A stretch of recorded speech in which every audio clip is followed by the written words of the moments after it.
Hello mga kachab! Ngayon, ipakita ko sa inyo kung paano magluto si Mother ng paksiw na alugbati. Simpleng-simple lang talaga siyang lutuin. Ang bilis lang talaga. Wala nang patumpik-tumpik pa. Luto agad yan in 3 minutes. Hindi makabot ng 3 minutes. Kailangan lang ng hindi talaga siya makabot ng 3 minutes, 2 minutes, or 60 seconds. Luto na talaga yan. Kailangan lang alugbati, bawang, sibuyas, bitchin, asin. Siyempre, ricados, kailangan talaga timplahan natin yan ng masasarap na pananimpla para may lasa. Dahil nung nakaraang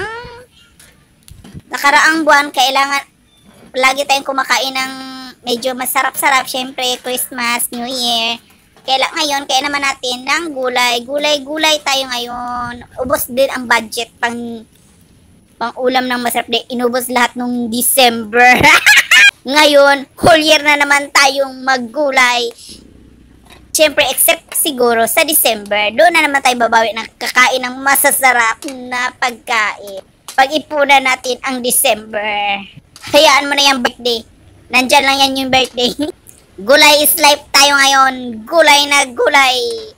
Kung sino man ang nakaluto nito, na-try nyo na ba? Anong masasabi nyo? Comment down below. Masarap na masarap yan para sa akin.